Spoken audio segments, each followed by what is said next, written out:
सत्ता समीकरणका कारण जसपाले जसलाई उपराष्ट्रपतिमा उठाए पनि अहिले जित्ने अवस्था छ, तर उसले महिला उम्मेदवारलाई प्राथमिकता दिएको देखिँदैन। जसपाले आसन्न उपराष्ट्रपति निर्वाचनका लागि एकै पटक 2वटा उम्मेदवारलाई उठाएको छ, तर मुख्य प्राथमिकतामा पुरुष नै परेका छन्। बारा 2बाट प्रतिनिधि सभामा पुगेका रामसाहेब प्रसाद यादवलाई उपराष्ट्रपतिमा पठाउन सके उम्मेदवार बनी पुनः प्रतिनिधि सभामा आउने अध्यक्ष उपेन्द्र यादवको स्वार्थका कारण पुरुष उम्मेदवार जसपाको रोजाइमा परेको हो। यसले जसपाको छवि बिगार्ने प्रश्न छ। नमस्कार, यो न्यूज टुडे, म हेमराज भट्ट। प्रधानमन्त्री पुष्पकमल दाहाल प्रचण्डले बालकोट सहमति भङ्ग गर्दै नेपाली कांग्रेसलाई राष्ट्रपतिमा सहयोग गरे। नयाँ 10 दलीय गठबन्धन पनि निर्माण भयो। एमाले सत्ताबाट बाहिरियो। कांग्रेस लगायतका दलहरूले अहिले प्रधानमन्त्रीलाई समर्थन दिइरहेका छन्।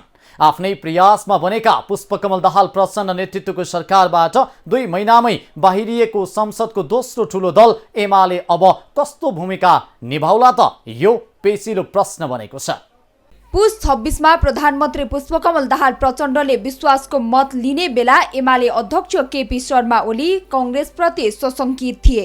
प्रधानमन्त्रीमा सहयोग नगरेको कांग्रेस प्रधानमन्त्रीलाई विश्वासको मत दिँदा ओली अचम्मित थिए। त्यही दिन संसदको रोस्टमबाट ओलीले कांग्रेसले दिएको विश्वासको मतलाई ढोक्सा थापेको संज्ञा दिएका थिए। नभन्दै ओलीले भने जस्तै 1 महिनामै 7 दलीय गठबन्धन भत्कियो। प्रधानमन्त्री प्रचण्डले बालकोट सहमति भङ्ग गर्दै नेपाली कांग्रेसलाई राष्ट्रपतिमा सहयोग गरे। नयाँ 10 दलीय गठबन्धन निर्माण भयो। एमाले सत्ताबाट बाहिरियो। कांग्रेस लगायतका दलहरूले अहिले प्रधानमन्त्रीलाई समर्थन दिइरहेका छन्। आफ्नै प्रयासमा बनेको पुष्पकमल दाहाल नेतृत्वको सरकारबाट 2 महिनामै बाहिरिएको संसदको दोस्रो ठूलो दल एमालेले अब कस्तो भूमिका निभाउला? राष्ट्रपति निर्वाचन अघि अचानक बदलिएको समीकरणसँगै सत्ता राजनीतिमा अनपेक्षित नोक्सानी बेहोरेको एमालेको आगामी रणनीति के होला? यसअघि प्रतिपक्षमा रहँदा 9 महिनासम्म संसद अवरुद्ध गरेको एमालेको आगामी भूमिका बारे बहस सुरु भएको छ। एमाले अध्यक्ष केपी शर्मा ओली सहितका शीर्ष नेताले अहिलेको गठबन्धन लामो समय नजाने राजनीतिक टिप्पणी गरिरहेका छन्। ओलीले राष्ट्रपति निर्वाचनको दिन कांग्रेससँग सहकार्य गर्न नसकिने कसम नखाएको अभिव्यक्ति दिएर सत्ता समीकरण हेरफेरमा एमालेको प्रयास कायमै रहने स्पष्ट पारेका छन्। यसले एमाले प्रतिशोधको राजनीतिमा उत्रिन सक्ने आशंकालाई बल पुर्याउँछ। तर एमाले उपमहासचिव एवं प्रवक्ता पृथ्वी सुब्बा गुरुङ प्रतिशोधको राजनीतिमा नउत्रने र जिम्मेवार प्रतिपक्षको भूमिका देखिने दाबी गर्छन्। प्रधानमन्त्री बनाउन भूमिका खेलेको पार्टीलाई धोका दिएर राष्ट्रपति निर्वाचनमा राष्ट्रिय सहमतिको नारा अघि सार्दै दाहालले कांग्रेस सहितका दलसँग सहकार्य थालेपछि एमाले नेताहरू असन्तुष्ट छन्। उपयुक्त समयमा दाहालसँग हिसाब किताब गर्ने एमालेका केही नेताहरू बताउँछन्। खास गरी संक्रमणकालीन न्याय सहितका कानून निर्माण र सरकारका काम कारबाहीलाई लिएर दाहालमाथि दबाव बनाइराख्ने एमालेको रणनीति देखिन्छ। संक्रमणकालीन न्याय सम्बन्धी कानून निर्माणका लागि सरकारले संसदमा विधेयक दर्ता गरिसकेको छ। द्वन्द्वकालीन मुद्दामा प्रधानमन्त्री दाहाल विरुद्धको रिट सर्वोच्चमा विचाराधीन छ। एमाले अध्यक्ष ओलीले सरकारमाथि दबाव बढाउन र घेराबन्दी गर्न सक्ने गरी पार्टी संगठन र संसदीय मोर्चामा नेताहरूलाई अघि सारेका छन्। संसदीय दलका नेता ओलीले सोमबार उपनेतामा सुभाष चन्द्र नेम्बाङलाई नियुक्त गरेका छन्। उनले आइतबार संसदीय दलको प्रमुख सचेतकमा पदम गिरी र सचेतकमा महेश बर्तौलालाई नियुक्त गरिसकेका छन्। नेम्बाङ संसदीय राजनीतिका अनुभवी पात्र हुन् भने गिरी र बर्तौला युवा पुस्ताका नेता हुन्। एमालेले गरेको अघिल्लो 9 महिने संसद अवरोधमा पर्वतका सांसद गिरी अग्र भूमिकामा थिए। उपमहासचिव गुरुङका अनुसार आवश्यकता हेरेर सदन अवरोधदेखि सडक सङ्घर्षसम्मको विकल्पका लागि एमाले तयार छ। एमालेले 2074 को निर्वाचनपछि संसदको 9 अधिवेशनमा 51 दिन र 10औंमा 92 गरी 143 दिन अवरोध गरेको थियो। पार्टी विभाजनमा तत्कालीन सभामुख अग्निप्रसाद सापकोटाको भूमिकालाई लिएर असन्तुष्ट एमाले आफ्ना 14 सांसदमाथि कारबाहीको सूचना टाँस गर्नुपर्ने वा सभामुखको राजनीतिमा आउनुपर्ने अडान राखेर अवरोध गरेको थियो। एमालेका अवरोधका कारण महत्त्वपूर्ण विधेयक समेत रोकिएका थिए, तर स्थानीय तह निर्वाचनपछि बिना शर्त एमाले संसदका काम कारबाहीमा फर्किएको थियो। गत मङ्सिरको निर्वाचन अगाडि र सरकार गठनको बेलासम्म एमाले तत्कालीन 5 दलीय गठबन्धन भत्काउने मुख्य योजनामा काम गरेको थियो। सरकार गठनका बेला गठबन्धन भत्काउन सफल भए पनि एमाले त्यसलाई बचाएर निरन्तरता दिन भने असफल बन्यो। फेरि पनि उसले अहिलेको गठबन्धन भत्काउने विषयलाई प्राथमिकतामा राखेको छ। सिंहदरबार फर्कने मिसनका लागि एमाले अहिले कांग्रेससँग निकटता बढाउने, कांग्रेस र माओवादी बीच अन्तर्विरोध पैदा गर्ने र समग्र गठबन्धनमा विवाद सिर्जना गर्ने रणनीति अख्तियार गरेको छ। एमाले कांग्रेससँग मिलेर माओवादीलाई पनि एक्लाउन चाहेको छ, तर उसको यो रणनीति कति सफल हुन्छ हेर्न बाँकी छ। 10 दलीय मोर्चाका प्रधानमन्त्री पुष्पकमल दाहाल प्रचण्डले शक्तिशाली कम्युनिस्ट पार्टी निर्माणको पहल गर्ने बताएका छन्। नेकपा माओवादी केन्द्रका अध्यक्ष एवं प्रधानमन्त्री प्रचण्डले 27 फागुनमा केही दिनभित्रै समाजवादी मोर्चा र त्यसैको जगमा शक्तिशाली कम्युनिस्ट पार्टी बनाउन पहल गर्ने बताएका हुन्। शान्ति प्रक्रिया र संक्रमणकालीन न्यायको सिद्धान्तका आधारमा राजनैतिक निकास दिने जिम्मेवारी काँधमा आएको भन्दै उनले यसका लागि समाजवादी शक्तिहरूको सहकार्य र एकता जरुरी रहेको बताएका छन्। 10 दलीय मोर्चाका प्रधानमन्त्री पुष्पकमल दाहाल प्रचण्डले शक्तिशाली कम्युनिस्ट पार्टी निर्माणको पहल गर्ने बताएका छन्। नेकपा माओवादी केन्द्रका अध्यक्ष एवं प्रधानमन्त्री प्रचण्डले 27 फागुनमा केही दिनभित्रै समाजवादी मोर्चा र त्यसैको जगमा शक्तिशाली कम्युनिस्ट पार्टी बनाउन पहल गर्ने बताएका छन्। शान्ति प्रक्रिया र संक्रमणकालीन न्यायको सिद्धान्तका आधारमा राजनीतिक निकास दिने जिम्मेवारी काँधमा आएको भन्दै उनले यसका लागि समाजवादी शक्तिहरूको सहकार्य र एकता जरुरी रहेको बताएका छन्। समाजवादी मोर्चा निर्माणको प्रयास पहिलो पटक भने भएको होइन। तत्कालीन नेपाल कम्युनिस्ट पार्टी नेकपाको एकता प्रक्रिया भङ्ग गर्ने 23 फागुन 2077 को सर्वोच्च अदालतको फैसला लगत्तै प्रचण्डले समाजवादी मोर्चा निर्माणको पहल गरेका थिए। त्यसबेला औपचारिक रूपमा विभाजित भइ नसकेका माधव कुमार नेपाल र जनता समाजवादी पार्टी जसपा नेता रहेका डाक्टर बाबुराम भट्टराई सहितको मोर्चा बनाउने प्रचण्डको प्रयास थियो, तर सफल हुन सकेनन्। माधव नेपालले आफ्नै नेतृत्वमा नेकपा एकीकृत समाजवादी र भट्टराईले जसपाबाट अलग भएर नेपाल समाजवादी पार्टी नेसपा बनाए। यसपछि 3 तहको चुनाव हुँदै गर्दा फेरि प्रचण्डले समाजवादी मोर्चाको पहल कदमी गरे। अहिले फेरि प्रचण्ड त्यही कुरा दोहोर्याउन थालेका छन्।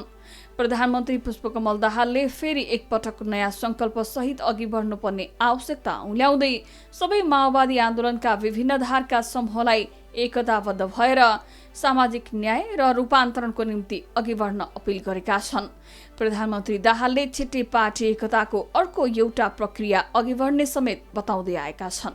सबैले आफ्नो ढङ्गले त्यो एकता प्रक्रियालाई सहयोग गर्ने प्रतिबद्धता व्यक्त गरेका पनि छन् र म आफैले पनि धेरै समूहका नेतृत्वहरूसँग लगातार छलफल गरेको छु र मलाई विश्वास छ छिटै पार्टी एकताको अर्को एउटा प्रक्रिया अगाडि आउनेछ र त्यसले आम माओवादी नेता कार्यकर्ताहरू मात्र होइन, आम नेपाली जनतालाई पनि फेरि एकपटक नयाँ ढङ्गले उत्साहित गर्नेछ, नयाँ ढङ्गले सङ्गठित गर्ने वातावरण बन्नेछ।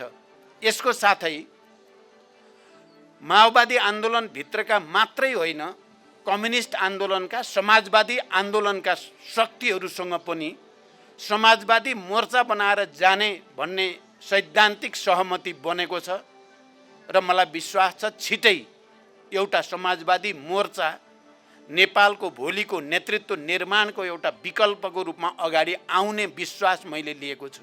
नेपाल कम्युनिस्ट पार्टीका महासचिव विप्लवले मोर्चाले साम्राज्यवादी अतिक्रमण र हस्तक्षेपको विरुद्धमा स्वाधीनताको नेतृत्व गर्ने बताए।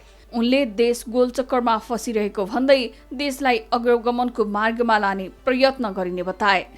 यो मोर्चाले एउटा देशको यो विकेन्द्रित स्थितिलाई एकताबद्ध गर्नेले पहल गर्नेछ, सङ्कटलाई निकासमा लैजाने एउटा नेतृत्व गर्नेछ, यथास्थितिलाई क्रान्तिमा बदल्ने यसले नेतृत्व लिनेछ, जनताका अधिकारहरूलाई स्थापित गर्नेमा यसले नेतृत्व गर्नेछ। यसले साम्राज्यवादी अतिक्रमण र हस्तक्षेपको विरुद्धमा स्वाधीनताको नेतृत्व गर्नेछ। यसले चाहिँ आज गोलचक्कर र भुमरीमा फसिरहेको नेपाललाई सुस्पष्ट मार्गमा एउटा क्रान्ति परिवर्तन र अग्रगमनको मार्गमा यसले लिएर जानेछ र हाम्रो प्रयत्न त्यो दिशामा रहनेछ। मोर्चाले राष्ट्रिय स्वाधीनता सम्बन्धी, वैज्ञानिक समाजवाद तथा जनवाद सम्बन्धी, जनजीविका सम्बन्धी र विभिन्न सङ्घर्षका कार्यक्रम गर्ने नेकपाका प्रवक्ता खड्कबहादुर विश्वकर्माको भनाइ छ। मजदुर वर्ग विरोधी ऐन, कानुन, ठेक्का तथा करार लगायतका प्रावधानहरूको खारेज गरी मजदुरको रोजगारी, ज्याला र सुविधाको व्यवस्था गर्ने र मजदुर पक्षीय कानुन निर्माणका निम्ति सङ्घर्ष गर्ने। BII नेपाली जनताको आधारभूत आवश्यकता घाँस बाँस कपास, बेरोजगार युवाहरूलाई देशभित्र रोजगारीको व्यवस्था, सञ्चार, यातायात र विदेशमा अल्पत्र परेका श्रमिकहरूको पक्षमा सङ्घर्ष गर्ने। शिक्षा र स्वास्थ्य क्षेत्रको निजीकरण र व्यापारीकरणका विरुद्ध सङ्घर्ष गर्ने। 30 वैशाख 2079 र गत मङ्सिरको चुनावमा समाजवादी मोर्चा बनाउने प्रचण्डको प्रयत्न सफल हुन सकेन। चुनाव सकिएर प्रधानमन्त्री भएपछि फेरि प्रचण्डले समाजवादी मोर्चाको प्रस्ताव अगाडि बढाएका हुन्। यसका पछाडि प्रचण्डले आफ्नै र पार्टीको भविष्यलाई समेत ख्याल गरेको हुन सक्ने कतिपय राजनीतिक विश्लेषकहरूको भनाइ छ। शान्ति प्रक्रियामा आएको 17 वर्षपछि प्रचण्ड विरुद्ध सर्वोच्च अदालतमा मुद्दा परेको छ। अदालतले पनि त्यो मुद्दालाई नियमित प्रक्रियाकै रूपमा अगाडि बढाएकाले प्रचण्ड झस्किएको हुन सक्ने विश्लेषण गर्न थालिएको छ। यही मुद्दाले पनि राजनीतिक रूपमा बलियो हुन समाजवादी मोर्चाको पहल अगाडि बढाएको हुन सक्ने आकलन गरिएको छ। स्वयं प्रचण्डको सार्वजनिक अभिव्यक्तिले पनि सर्वोच्चको मुद्दाबाट झस्किन पुगेको अनुमान लगाउन सकिन्छ। यसका साथै 32 सिटको माओवादीका अध्यक्ष प्रचण्डलाई 78 सिटको एमाले समर्थन गर्दा 10 पुसमा प्रधानमन्त्री बनेका थिए। त्यो समीकरण बदल्दा अहिले 89 सिटको काङ्ग्रेस सहित 10 दलीय मोर्चाको समर्थन प्रचण्डलाई छ।